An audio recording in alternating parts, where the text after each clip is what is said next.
अस्सलाम वालेकुम everyone, welcome to my channel Faiza Waseem. Distributed computing के एक और लेक्चर में आप सभी लोगों को वेलकम करती हूँ।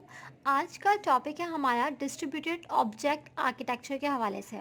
हमने पिछली वीडियोस में डिस्ट्रीब्यूटेड पैराडाइम्स को डिस्कस किए थे, आपको याद होगा। उसमें हमने एक पैराडाइम के हवाले से बात की थी, डिस्ट्रीब्यूटेड ऑब्जेक्ट पैराडाइम, शायद आपको याद हो। अगर आपने वो वीडियो वॉच नहीं की तो आप हमारे वीडियो सेक्शन में जाकर भी वॉच कर सकते हैं। आज हम उसी से रिलेटेड एक और टॉपिक डिस्कस कर रहे हैं, that is distributed object architecture. What is distributed object architecture? Basically it is the generalized architecture of distributed object paradigm. यहाँ पर ये चीज़ मैंने मेंशन भी की है, generalized architecture for DOP. DOP stands for, यहाँ पर डीओपी किस चीज़ को आप कह सकते हैं मेंशन कर रहा है। डीओपी यहाँ पर डीओपी का मतलब है यहाँ पर distributed object paradigm.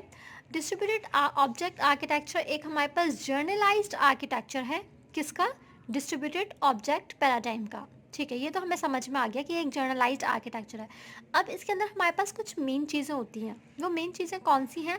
Object registry, client proxy, run time support and network support. इन चीज़ों का कॉन्सेप्ट आपको समझ में आना चाहिए, आपको पता होना चाहिए कि इनका मतलब क्या है। इन टर्म्स को आप किस तरह से एक्सप्लेन करोगे ताकि आपको डिस्ट्रीब्यूटेड ऑब्जेक्ट आर्किटेक्चर को अच्छे से एक्सप्लेन कर सको। डिस्ट्रीब्यूटेड ऑब्जेक्ट आर्किटेक्चर के अंदर हमारे पास ये 4 मेन चीज़ें होती हैं। अगर मैं यहाँ पर ऑब्जेक्ट्स रजिस्ट्री की बात करूँ तो ऑब्जेक्ट रजिस्ट्री को आप इस तरह से कह सकते हो कि it is the directory registry in general. मतलब कि हमारे पास एक रजिस्ट्री होती है, डायरेक्टरी रजिस्ट्री, जिसके अंदर आपके पास सभी ऑब्जेक्ट्स के रेफरेंसेस होते हैं, सभी ऑब्जेक्ट्स के नाम मौजूद होते हैं। उस डायरेक्टरी को आप नाम दे सकते हो जर्नल में ऑब्जेक्ट रजिस्ट्री। ठीक है। क्लाइंट प्रॉक्सी क्या होता है? क्लाइंट प्रॉक्सी बेसिकली इस तरह से एक्ट करती है कि ऑब्जेक्ट मेरे पास ही है। क्लाइंट वैसे तो क्या होता है, क्लाइंट रिक्वेस्ट करता है किसी पर्टिकुलर सर्वर को कि मुझे ये चीज़ चाहिए, ये रिसोर्स चाहिए या ये ऑब्जेक्ट चाहिए। लेकिन क्लाइंट प्रॉक्सी क्लाइंट को इस तरह से फील करवाता है और ख़ुद इस तरह से एक्ट करता है कि जैसे कि मेरे पास ही ऑब्जेक्ट मौजूद था, मेरे पास ही सारी प्रोसेसिंग हुई है। ठीक है। रन टाइम सपोर्ट को आप कैसे एक्सप्लेन करोगे? रन टाइम, इसका काम बेसिकली आईपीसी चलाना होता है। आईपीसी हमने पिछली वीडियोस में डिस्कस कर चुके हैं, आईपीसी का कॉन्सेप्ट।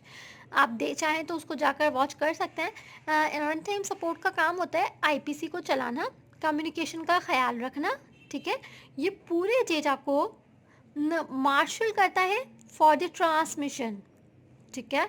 आप ये कह सकते हैं कि जितनी भी कम्युनिकेशन हो रही होती है उसको सपोर्ट करना, उसको देखना, उसकी सारी चीज़ें आप कह सकते हैं मैनेज करना, आईपीसी वगैरह चलाना, कम्युनिकेशन का ख्याल रखना, ये सब चीज़ें हमारे पास रन टाइम सपोर्ट का काम होता है।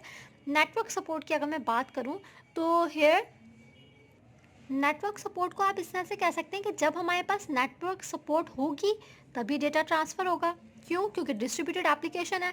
डिस्ट्रीब्यूटेड एप्लीकेशन में हमारे पास एक पीसी पर तो काम नहीं हो रहा होता, मल्टीपल प्रोसेसर्स काम कर रहे होते हैं, सब नेटवर्क के ऊपर रहते हुए काम कर रहे होते हैं, मल्टीपल लोकेशंस के ऊपर होते हैं।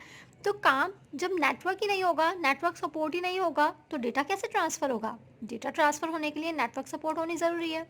ठीक है, ये चीज़ें समझ में आई। अब यहाँ पर डिस्ट्रीब्यूटेड ऑब्जेक्ट आर्किटेक्चर की अगर मैं बात करूँ तो बहुत सारी टूल किट्स ऐसी हैं जिन्होंने डिस्ट्रीब्यूटेड ऑब्जेक्ट को इम्प्लीमेंट किया है। ठीक है। उनमें से कौन कौन सी आप कह सकते हैं टूल किट्स हैं? आरएमआई, जिसको हम क्या कहते हैं, remote method invocation, Korba, डीकॉम, soap, ये कुछ आप कह सकते हैं इनको टूल किट्स हैं जिन्होंने डिस्ट्रीब्यूटेड ऑब्जेक्ट को इम्प्लीमेंट किया है। नेक्स्ट वीडियोस में हम कोशिश करेंगे कि हम आरएमआई, कोरबा, डीकॉम, सोप को डिटेल में डिस्कस करें और इनके कॉन्सेप्ट्स को समझने की कोशिश करें।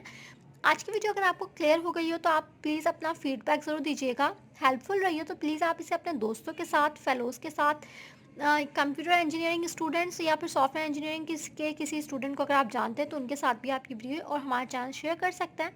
मिलेंगे नेक्स्ट वीडियो में। अपना ख्याल रखिएगा, मुझे दुआ में याद रखिएगा। अल्लाह हाफ़िज़।